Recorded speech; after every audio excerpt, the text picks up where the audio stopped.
তো আহিলে তুলি কেতে কি বিনালে এই কসে মনে হলো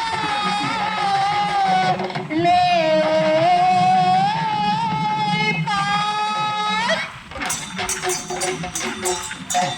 তুলির মাঝে খুনি রে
অসমীয়া নৱবৰ্ষৰ শুভেচ্ছা জ্ঞাপন কৰিছোঁ। লাকি ষ্টাৰ ক্লাবৰ সৌজন্যত অনুষ্ঠিত কৰা দ্বিতীয় বাৰ্ষিক বিহু নাচ ঢোলবাদন আখৰাৰ এইবাৰ দ্বিতীয় বৰ্ষত তেখেতসকলে ভৰি দিছে আৰু তেখেতসকলৰ এইটো আদৰণীয় পদক্ষেপ। যোৱা বৰ্ষতেও তেখেতসকলে যথেষ্ট পৰিশ্ৰমৰ ফলত আৰু সেইফালে পৰিশ্ৰমৰ স্বত্বেও তেখেতসকল লাভান্বিত হৈছে আৰু উঠি অহা নৱপ্ৰজন্মক যে এনেকৈ এই লাকি ষ্টাৰ ক্লাবে এখন প্লেটফৰ্ম দিবলৈ গৈ আছে, সেই কাৰণেই লাকি ষ্টাৰ ক্লাবৰ সমূহ সদস্যক অশেষ ধন্যবাদ জ্ঞাপন কৰিছোঁ। আৰু লগতে আমাৰ ইয়াত প্ৰশিক্ষণটো হ'ব 20 দিনীয়া। এই 20 দিনীয়া প্ৰশিক্ষণত ইতিমধ্যে আমাৰ লগত প্ৰশিক্ষাৰ্থী হৈছে নাচনী আৰু ঢুলীয়া মিলাই 200ৰ ওচৰা ওচৰি আৰু 180গৰাকীমান হৈছে টোটেল। আৰু মোৰ সম্ভৱ এতিয়াও আমাৰ 12 তাৰিখলৈকে আৰু কেইটামান দিন আছে আৰু নিশ্চয় উঠি অহা নৱপ্ৰজন্ম আমাৰ ইয়াতে প্ৰশিক্ষণ ল'বলৈ আহিব। আৰু কি শিকাইছোঁ কি নাই সেয়া আৰু মই নকওঁ, চাই থকা ৰাইজে ক'ব, আমাৰ লাকি ষ্টাৰ ক্লাবে ক'ব আৰু অসমবাসীয়ে ক'ব। কিমান সময় ধৰি পেলাই প্ৰশিক্ষণ দিয়া গৈছে? 1 ঘণ্টা 15 মিনিট 1.5 ঘণ্টা এনেকুৱা দিয়া হয়, যিহেতু আমাৰ আৰু এখন আমাৰ মিছন চাৰিআলি কৰ্মশালা চলি থকাৰ বাবে আমি ইয়াতো 1.5 ঘণ্টা তাতো 1.5 ঘণ্টা দিবলৈ আমি এই অনুষ্ঠানটো প্ৰথমতে এই অনুষ্ঠানটো যিহেতু আমাৰ অসমৰ ৰাইজে চাব, অসম ৰাইজক মোৰ ফালৰ পৰা আমাৰ লাকি ষ্টাৰ ক্লাবৰ তৰফৰ পৰা এই প্ৰাক বিহুৰ এই ৰঙালী বিহুৰ আন্তৰিক অভিনন্দন জ্ঞাপন কৰিছোঁ। আমাৰ এই বিহু কৰ্মশালা ঢোলবাদন যোৱা বছৰৰ পৰা আমি সেই কাৰ্যসূচীটো হাতত লৈছোঁ। উঠি অহা যি আমাৰ নৱপ্ৰজন্ম, এই নৱপ্ৰজন্মৰ যাতে সেই আমাৰ অসমীয়া জাতীয় চেতনাবোধ সদায় চিৰস্থায়ী হয় আৰু তেওঁলোকৰ মানস পটত যাতে বিহু বুলি ক'লে কি জিলিকি উঠে সেই বস্তুটো এটা আভাস দিবৰ কাৰণে আমি চেষ্টা কৰিছোঁ।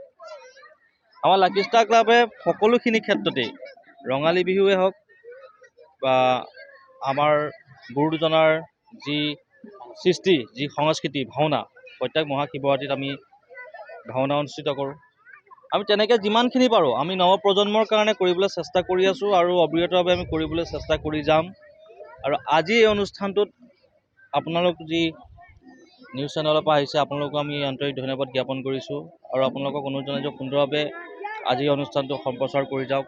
আৰু যিসকল কণ আজি আপোনালোকে দেখিছে ইয়াত কণ যিমানখিনি শিশু আছে তেওঁলোকৰ এই আগ্ৰহী যিটো মনোবৃত্তি, তেওঁলোকে শিকিবলৈ যিটো মনোবৃত্তি লৈ পেলাই আগবাঢ়ি আহিছে, এই ক্ষেত্ৰত আমি কিছু হ'লেও সফল হৈছোঁ যে তেখেতসকলে আমাৰ উত্তৰসূৰী হিচাপে আৰু আগবাঢ়ি যাব। আমি যিখিনি আমি কৰিব নোৱাৰিমগৈ হয়তো তেওঁলোকে হয়তো সেইখিনি কৰি গৈ পেলাই আৰু তেওঁলোকৰ আৰু উত্তৰ কৰি তেওঁলোকে আৰু এইখিনি ক্ষেত্ৰত আগবঢ়াই নিবলৈ চেষ্টা কৰিব। ধন্যবাদ।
প্ৰিয়